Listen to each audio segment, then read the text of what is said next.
गुरु प्यारी सात संगत जी, प्यार भरी राधा स्वामी जी, सात संगत जी, आज की वीडियो को पूरा ज़रूर देखिए। अगर वीडियो आपको अच्छी लगती है तो वीडियो को ज़रूर लाइक और चैनल को सब्सक्राइब करना मत भूलिए। सात संगत जी, जैसा कि आपको पता है कि बाबा जी अपने सत्संगियों से बहुत ज़्यादा प्रेम करते हैं और जब भी सत्संगी उनसे कोई भी सवाल जवाब करता है या उनके बारे में पूछता है तो उन्हें बाबा जी बड़े ही रूहानियत तरीके से सवाल जवाब का आंसर देते हैं। तो सात संगत जी, बाबा जी अपने सत्संगियों को हमेशा ही परमार्थ पर चलने का रास्ता बताते हैं और यही कहते हैं कि हमें जो है परमार्थ के रास्ते पर चलना चाहिए, क्योंकि परमार्थ का रास्ता ही ऐसा है कि हमें उस तक पहुंचने के लिए जो है भजन सिमरन की कमाई करनी होगी। तो सात संगत जी, एक सत्संगी जिसके हाल ही पिता की मृत्यु हुई थी और वह बाबा जी के पास आता है और बाबा जी से कहता है कि बाबा जी, मेरे पिताजी की बेड पर जो है डेथ हो गई है, क्या मुझे उनकी गति करानी चाहिए? तब इस पर बाबा जी ने क्या कहा? सत्संगत जी, ये जो सत्संगी था ये जो है लुधियाना शहर का रहने वाला था और हमेशा ही सेवा पर जाता था और सिमरन करता था। इसके पिताजी ने भी बाबा जी से नामदान की बख्शीश ली थी और वह हमेशा ही भजन सिमरन करते रहते थे। कुछ समय पहले ही उनकी तबीयत अचानक ख़राब हो गई और जिसके कारण वह जो है बेड से नहीं हिल पा रहे थे। तो वह जाकर बाबा जी से पूछता है कि बाबा जी, मेरे पिताजी ने तो इतनी सेवा की है, इतने भजन सिमरन किया है, तो उनको अंत समय में इतना उन्हें दुख क्यों प्राप्त हो रहा है? तब बाबा जी कहते हैं, बेटा ये सब कर्मों का चक्कर है और अगर मालिक एक सत्संगी को जो है दुख देता है तो वो इनके इसी जन्म में जो है सारे कर्मों को काट रहा है, इसीलिए जो है उन्हें ये दुख प्राप्त होता है। ये बात सुनकर वह कहता है कि बाबा जी, मैं अपने पिता की ऐसी हालत देखकर बहुत दुखी होता हूँ। तो बाबा जी कहते हैं, बेटा कर्मों का चक्कर है, तुम्हें उनसे लगाव है, इसके लिए ही तो तुम्हें ऐसा महसूस होता है। माँ बाप बड़ी चीज़ होती है, माँ बाप के अलावा कोई हमसे हमारा दुख नहीं पूछता। तो ये बात सुनकर उसकी आंखों में पानी आ जाता है और ऐसे ही कुछ दिनों बाद उसके पिता की मृत्यु हो जाती है और वह अपने पिता का संस्कार कर चौथा कर बाबा जी के पास आता है और बाबा जी से पूछता है कि बाबा जी, मैं आपसे कुछ पूछना चाहता हूँ। तो बाबा जी कहते हैं, बेटा क्या बात हो गई है? वो कहता है कि बाबा जी, मेरे पिता का निधन हो गया। बाबा जी कहते हैं, बेटा ये तो बड़े ही अफसोस की बात है। और बाबा जी की बातें सुनकर उसकी आंखों से आंसू आने लग पड़ते हैं। बाबा जी कहते हैं, बेटा इसमें किसी की नहीं चलती, ये तो सिर्फ मालिक ही जानता है कि किसने उसे लेकर जाना है और जब एक बार उसका बुलावा आ जाता है तो दुनिया की कोई भी ताकत नहीं होती कि उसे रोक पाए। तो वो कहता है कि बाबा जी, आपकी बातों से मैं सहमत हूँ, लेकिन जब अपने ऐसे विछोड़ा दे देते हैं तो बहुत दुख होता है। बाबा जी कहते हैं, बेटा दुख तो होता है क्योंकि हम काफ़ी समय से उनके साथ रह रहे हैं, जिसके कारण हमें उनके जो ऐसे चले जाते हैं तो हमें बहुत दुख होता है। ये बातें सुनकर वह लड़का भी रोने लग पड़ता है। तब वह कहता है, बाबा जी, जैसा कि आपको पता है कि मैं एक हिंदू परिवार से हूँ। तो बाबा जी कहते हैं, बेटा इसमें क्या बड़ी बात है? तो वो कहता है कि मेरे जो रिश्तेदार हैं वो मुझे अपने पिता की गति कराने में जोर दे रहे हैं। तो बाबा जी कहते हैं, बेटा करा लो अगर वो कहते हैं, लेकिन इससे कोई फ़ायदा नहीं होता। तो वो कहता है, क्यों है बाबा जी? बाबा जी कहते हैं, बेटा सारी उम्र अगर हम चोर उचारी करते हैं तो क्या अंत समय में गति कराने से क्या हमें अगली जोनी जो है अच्छी मिल जाएगी? हमारे सारे कर्म जो है धुल जाएंगे? तो वो कहता है, नहीं नहीं बाबा जी। तो बाबा जी कहते हैं, बेटा फिर इसका क्या फ़ायदा है? क्या तुम मुझे बतलाओ, ऐसा करने से क्या फ़ायदा होगा?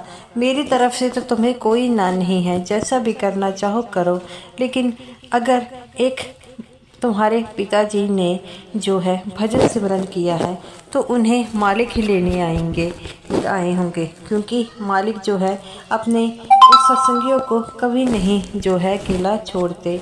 जो उनका जो है नाम दे आते हैं वह उन्हें अपने साथ लेकर चले जाते हैं।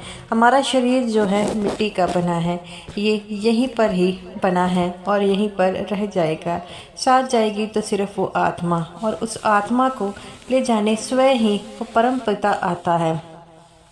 और आपको ये जानकर बड़ी हैरानी होगी कि सभी को वो परम परमात्मा ही लेने आता है, लेकिन जिसने तो जीते जीवन से रिश्ता जोड़ा होगा वही उनके साथ जाएगा, और जिसने नहीं जोड़ा होगा उसे मालिक की पहचान नहीं होगी, क्योंकि उसने अपनी ज़िंदगी में कभी भी ये चीज़ें नहीं छोड़ी होगी कि वह ऐसी मोह माया में फंस गया होगा।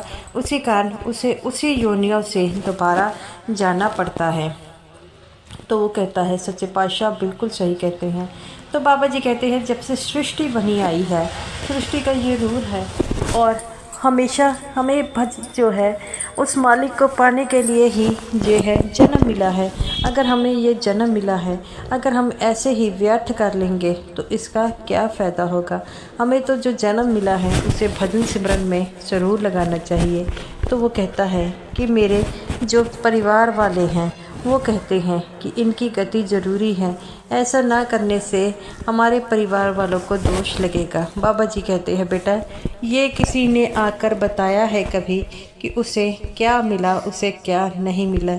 ये तो सिर्फ दुनियावी बातें हैं, और जैसे ही दुनियावी बातें कर लोगे वैसा ही तुम्हें जो है प्रभाव पड़ेगा। और जो सत्संगी होते हैं, जो उस मालिक के प्यारे होते हैं, वह उन्हें इन कर्म कांडों में डालते ही नहीं, वह तो उन्हें एक बार ही, पहली बार ही अपने साथ ही ले जाते हैं।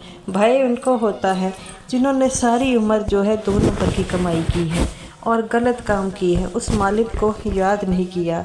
और जो उस मालिक को हमेशा याद रखता है उसे अंत समय में वो लेने आता है, क्योंकि हम उस पर विश्वास करते हैं, और जब हमारा अंत समय आता है वही हमें दिखाई देते हैं।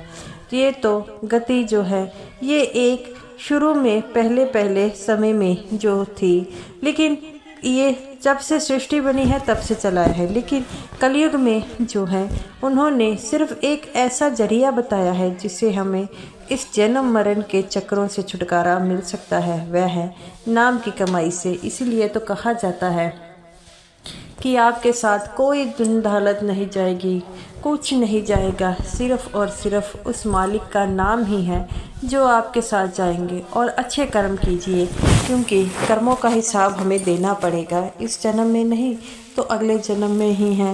वो कहता है बाबा जी आप सच कह रहे हैं। बाबा जी कहते हैं बेटा, इसीलिए हमें जो दुनिया कहती है उस पर विचार नहीं करना चाहिए। हमें तो उस प्रीतम प्यारे को मिलने के लिए जो तड़प है सिर्फ उसी को बढ़ाना होगा, तभी तो वो प्रीतम प्यारा हमें मिल पाएगा।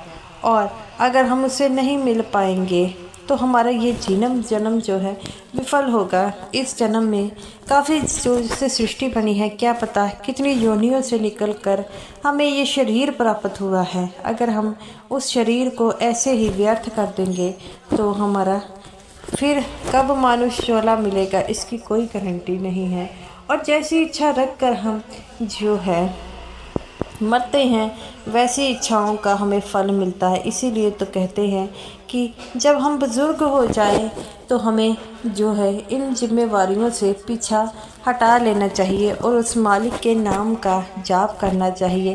पहले जो राजा महाराजा थे उन्होंने काफ़ी बुरे कर्म किए थे, लेकिन जब वह बूढ़े हो जाते थे अपने बच्चों को पाठ धन दौलत सब देकर आप एक ऋषियों के जैसा जीवन व्यतीत करते थे, और वहीं पर ही वो उस परमात्मा का जो है स्मरण करते थे। इसलिए ज़रूरी है हमें भी जैसे जैसे हमारी उम्र हो जानी चाहिए गृहस्थ में से जीवन हटाकर उस परमार्थ के रास्ते में चलना होगा, तभी तो हमें उस मालिक की प्राप्ति होगी।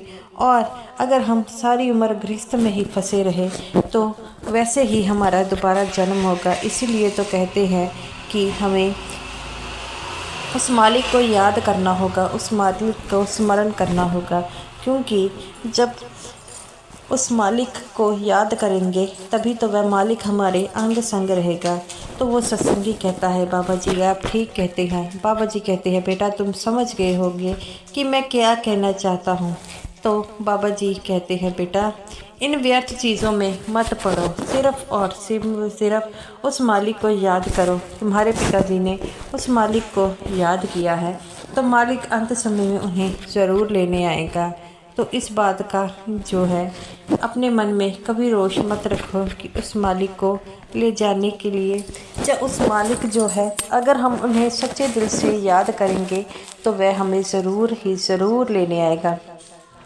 और ज़िंदगी में हमें जो दुख मिलते हैं वह भी हमारे खुद के बनाए होते हैं, ये हमारे कर्म होते हैं। हम जैसे अच्छे कर्म करेंगे तो हमें अच्छा ही जो है सब कुछ मिलेगा। अगर हम बुरे कर्म करेंगे तो हमारे साथ किसी न किसी दिन बुरा ज़रूर होगा। ये वो स्वामी वो मालिक है, वो किसी को दुख या सुख नहीं देते, ये तो हमारे कर्मों का चक्कर होता है।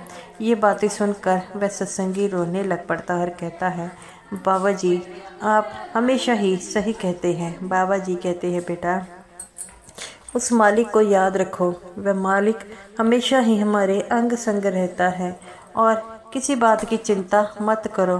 तुम्हारे पिताजी ने उस मालिक को हर समय याद किया है तो वह अच्छी ही योनियों में गए होंगे। योनियाँ छोड़ो, वह तो सचखंड में ही गए होंगे और उनका जो जन्म मरण का चक्कर है वह भी छूट गया होगा। तो वो कहता है, बाबा जी आज आपने मेरा मार्गदर्शन कर दिया। बाबा जी कहते हैं, बेटा इसीलिए तो कहा जाता है भजन सिमरन करो। भजन सिमरन करने से आपके मन को तसल्ली मिलती है और इस नरक खाने से मिलेंगे। अगर हमें दोबारा फिर जन्म मिला तो उसी कर्म कांडों में फंसना होगा। इसीलिए तो कर्म कांड के चक्रों से हटकर उस मालिक उस प्रीतम प्यारे को हमने ध्याना है। और बाबा जी कहते हैं कि मैं संगत से हमेशा ही कहता हूँ कि इस कर्म कांड में पड़ो ही नहीं। आत्मा अमर है, आत्मा ना कभी मरती है और ना ही उसे मिटाया जाता है। इसीलिए हमें अपनी आत्मा की शुद्धि को करने के लिए भजन सिमरन की ऐसी अवस्था बनानी चाहिए जिससे हम उस कुल मालिक को पा सके। और जब हम उस कुल मालिक को पालेंगे तो हम इस जन्म मरण के चक्रों से भी छुटकारा पा लेंगे। तो इसीलिए तो कहा जाता है कि उस मालिक को सच्चे मन से ध्याएं, क्योंकि वह मालिक ही है जो हमें इस कर्म कांडों से बाहर निकाल सकता है। और किसी भी जीव की ऐसी अवस्था नहीं है कि वह उस मालिक को पा सके और ये मालिक का ही हुक्म होता है तभी तो हम उसे पा सकते हैं। और तुम बेकार की किसी प्रकार की टेंशन मत लो। तुम्हारे पिताजी ने उस मालिक को ध्याया है और उन्हें लेने सचखंड के लिए वह मालिक ही आया होगा। और जो चला गया है वो आकर कभी नहीं बताता। हमें तो सिर्फ़ और सिर्फ जहाँ पर वह हुए उनके लिए अरदास करनी होगी, उनके लिए अच्छे जो है काम करने होंगे ताकि उनको जो है सचखंड का रास्ता मिले। और बाबा जी हमेशा ही कहते हैं कि मालिक जो है सभी को लेने आएगा और जीते जी हमें ऐसे कोई काम नहीं करने चाहिए जिससे हमें सचखंड जाने में परेशानी होगी। बाबा जी कहते हैं, बेटा जब नामदान लिया जाता है तो मालिक उसकी जिम्मेवारी ले लेते हैं। आपको तो जाना, घर जाइए, आपके पिताजी सचखंड पहुंच गए हैं। और वह इस बातों को सुनकर रोने लग पड़ता है और बाबा जी से कहता है, बाबा जी आप जो वादा करते हैं वह निभाते हैं, आप कभी भी अपने सत्संगी की जिम्मेवारियों से पीछे नहीं हटे। तब बाबा जी कहते हैं, बेटा एक पिता अपने बच्चों की जिम्मेवारियों से कैसे पीछे हट सकता है, और मेरी सारी संगत मेरे बच्चों की तरह ही है, इसीलिए तो मैं उनकी जिम्मेवारियां जो है पूरी तरह जो वो निभाएंगे, मेरी बात को मानेंगे, तभी तो मैं उनकी जिम्मेवारियों को निभाऊंगा। ये बातें सुनकर पर सत्संगी बहुत रोता है और कहता है कि बाबा जी आप जैसा कोई नहीं। बाबा जी कहते हैं, बेटा मैं जो सत्संगी खुद भजन सिमरन करेगा तो वह उसे मैं लेकर जाऊंगा, जो नहीं करेगा उसे मैं खींच कर पहले भजन सिमरन कराऊंगा फिर उसे लेकर जाऊंगा। तो वो कहता है, बाबा जी आप अपने सत्संगियों का कितना ध्यान रखते हैं। बाबा जी कहते हैं, बेटा अब जिम्मेवारी ली है तो निभानी तो पड़ेगी। तो गुरु प्यारी साथ संगत जी, हमें भी हमेशा भजन सिमरन ज़रूर करना चाहिए। तो साथ संगत जी, ये रही मेरी आज की वीडियो। अगर आपको ये वीडियो अच्छी लगी हो तो वीडियो को ज़रूर लाइक कीजिएगा और स्मॉल साथ संगत जी को मेरी तरफ से प्यार भरी राधा स्वामी जी।